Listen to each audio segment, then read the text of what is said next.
Cette émission consacrée à la politique nationale pendant 30 minutes. Alors après 10 années de crise, quel est votre diagnostic du climat socio-politique, des relations intercommunautaires et des rapports entre les citoyens? Je pose la même question à M. Laurent Gbagbo. Oui, merci. Sur le plan national, c'est là qu'il y a la plus grande divergence entre mon frère Alassane et moi-même. Entre le Premier ministre Alassane et moi-même. Je voudrais dire qu'il y a eu des moments où il s'est comporté, où sa conduite a été contre la loi. D'abord, en 1999, septembre 1999, il dit « Je frapperai ce pouvoir au moment opportun et il tombera ». Ce ne sont pas des phrases à prononcer par un démocrate. Et effectivement, en décembre 1999, le régime du président Bédié s'est écroulé. Revenu donc en décembre en Côte d'Ivoire, le premier ministre Ouattara dit à Oudiémé le 22 janvier 2000, les Ouattara et les Cissé, j'avais dit que je serais candidat. Malgré les tracasseries, j'ai dit que je maintiendrai ma candidature. Quand ce mandat d'arrêt a été lancé, j'avais dit que je rentrerai avant la fin de l'année. Me voici. Alors j'ai dit que je gagnerai au premier tour et je le ferai. Toujours dans les citations de ce même type, en décembre 2001, le Premier ministre Ouattara qui dit « Nous n'attendrons pas 5 ans pour aller aux élections ». Or, la durée du mandat, c'est de 5 ans. En août 2002, je rendrai le pays ingouvernable. S'ils veulent, on va tout Nyagami. Ah bon? Oui, c'est une All Africa. Alors, ce sont des citations du Premier ministre. Et ça ne me plaît pas. Ça ne me plaît pas, non pas à Gbagbo, mais ça ne me plaît pas pour la paix et la sécurité. Il a dit tout à l'heure, il a dit juste, on ne peut pas faire une économie prospère s'il n'y a pas la paix, s'il n'y a pas la stabilité, s'il n'y a pas la tranquillité.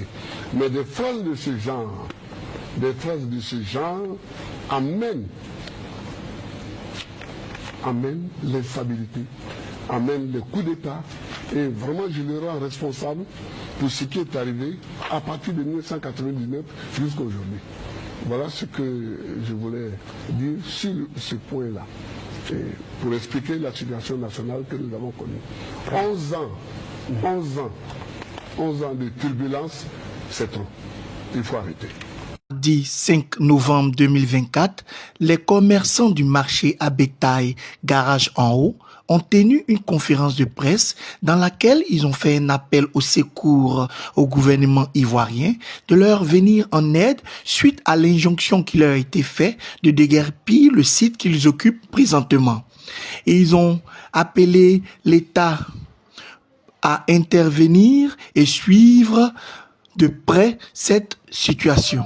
Nous sommes vraiment au marché de bétail de Williamsville. Nous étions les premiers arrivants sur le site. Cette année, le gouvernement a émis de rattacher tous les autres parcs à bétail sur notre site. Donc nous avons tous travaillé la Tabaski ensemble. Les charges sont énormes. Pour un petit commerçant, les charges sont énormes. Aujourd'hui, on nous fait voir de toutes les couleurs. Et quand on entreprend des voies pour essayer de comprendre qu'est-ce qui ne va pas, pourquoi la filière souffre tellement et que les acteurs aussi souffrent, on nous ferme toutes les portes. Donc nous avons eu l'amabilité aujourd'hui de vous faire appel pour que on s'exprime, à travers vous, on soit entendu. Tout ce qui est fait contre nous les commerçants, ça ne peut pas nous faire évoluer dans la vie. Tu dois payer ta place à hauteur de centaines de mille. Tu dois décharger ton camion à hauteur de centaines de mille. Et aujourd'hui, on te dit non, va occuper à 6 mois d'exercice va encore occuper une autre place qui va te coûter encore des centaines de milliers. Où allons-nous? On pose la question. On ne trouve pas de réponse. Aidez-nous à trouver des réponses. Monsieur, quelle que soit la situation, nous demeurons dans la politique que le président Alassane Ouattara a mis en place pour la bonne marche du pays et des petits artisans que nous sommes. Nous tenons à remercier Monsieur le Président de la République, son Excellence, Monsieur le Président Alassane Ouattara, qui nous a permis d'avoir un cadre de sécurité qui nous permet au moins de dire ce qu'on a dit et de réclamer nos droits. Nous sommes ici aujourd'hui face à une situation dramatique, très très difficile.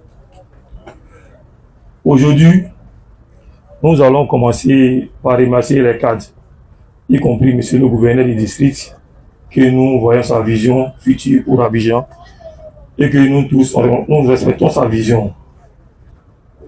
Le deuxième point que nous allons énumérer, c'est surtout le point du déguerpissement. Le déguerpissement, qui est le nerf de notre réunion. Lorsque nous venions ici, ça nous a été dit que nous venons ici pour un certain nombre de temps, d'où ils vont refaire un abattoir ultra moderne et que nous allons partir sur le site de l'État ivoirien à Niamey. On ne parle pas du site d'une tierce personne, on dit le site de l'État ivoirien. Nous tous, nous vendons moutons, certes, mais nous ne sommes pas des moutons. Nous savons que la seule entité en Côte d'Ivoire habilitée à gérer le conseil d'État ivoirien est l'AGF. Si une personne se proclame le titre de ce territoire, que nous, on aura parti, on va au titre d'un privé ou au titre de l'État ivoirien. Nous, on dit les marchands de bétail s'imposent à partir. Ils ne s'imposent pas à partir. Quelles sont les conditions dans lesquelles on va partir? C'est les conditions dans lesquelles on va partir que nous ne sommes pas d'accord. Parce que les conditions dans lesquelles on doit partir, le jour où nous sommes venus ici, le ministère de tutelle était là pour nous soutenir. Mais aujourd'hui, pourquoi il y a une mise en demeure du district et le ministre des ressources animales est là? Il n'arrive pas à intervenir. Quelle est l'importance de nos ministères s'ils n'arrivent pas à nous soutenir dans les moments difficiles? Comment nous allons faire? Les gens sont occupés à Port-Boussou, à l'éducatif. Le gouvernement, pas de problème, ils sont venus ici. Les gens ont enregistré des pertes, des grandes pertes. Et ils ont investi ici. Même pas un an, on nous allait également. Alors comment? On lui a payé 500 000 francs. 500 000 francs à qui? On essaie. Nous ne refusons pas les partis, mais nous voulons réclamer nos droits. Si nous devons partir, nous devons être accompagnés et être suivis par l'État ivoirien, pas une pièce personne. Nous le disons parce que d'autres se proclament les propriétaires de cette terre et ils disent qu'ils ont financé à hauteur de 400 millions. Maintenant, s'ils ont financé à hauteur de 400 millions, nous savons que l'État nous dit que tout projet excédant 200 millions doit faire objet d'appel d'offres. Et quel appel d'offres? Maintenant, pour déplacer les gens qui ont des places, qui payent des droits, on doit faire au préalable un recensement. Au préalable un recensement. Tous les acteurs doivent être recensés avant d'être logés. Nous sommes vos administrés. Mais nous, parce que pour nous, c'était de mettre en place un état de droit où chaque Ivoirien était libre d'être candidat. Ça, c'était important. Que vous soyez du sud, du nord, de l'est et tout. Donc, du coup, cette candidature devait pouvoir donc, je dirais, sceller la réconciliation définitive des Ivoiriens. Vous venez d'écouter les vidéos que je viens de vous proposer. Vous avez donc vu ce fameux débat entre M. Alassane Ouattara en 2010 et le président Gbagbo. Et vous avez suivi le président. C'est pourquoi j'aime tellement ce monsieur, parce que c'est l'un des rares hommes politiques qui peut s'asseoir en face de Ouattara et lui dire sa vérité. Et quand cette vérité est dite, Ouattara était déjà prêt à discuter, parce que quand Ouattara parle, Draman n'est pas au courant. Voyez-vous? Si Ouattara parle, Draman n'est pas au courant, et quand Draman parle, Ouattara n'est pas au courant. À côté de ça, vous avez eu une autre vidéo que je vous ai proposée ici, on passe le temps à applaudir Cissé Bakongo. Mais vous avez vu ici les conséquences des destructions de M. Alassane Dramane Ouattara. Et les raisons pour lesquelles l'opposition s'est beaucoup et beaucoup appuyée sur les casses pour dénoncer. L'objectif aujourd'hui est que, au pouvoir, ils demandent à Cissé Bakongo de casser pour construire.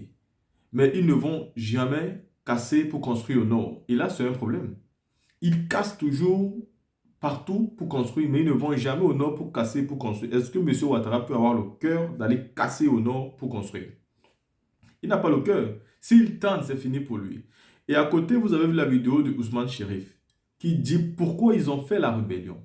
Ils ont fait la rébellion pour qu'il n'y ait plus des exclusions pour les élections présidentielles en Côte d'Ivoire. Le résultat est qu'aujourd'hui, il y a des exclusions comme jamais. Alassane Ouattara exclut tout le monde. Il a même le cœur d'exclure un ancien président de la République.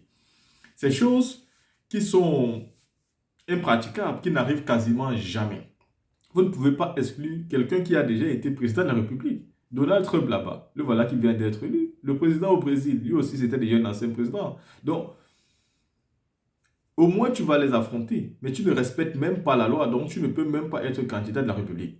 Si je vous ai montré la vidéo du président Baboy, M. Ouattara, c'est pour vous dire que ce monsieur est un menteur comme il n'est pas permis. Il a toujours passé son temps à mentir.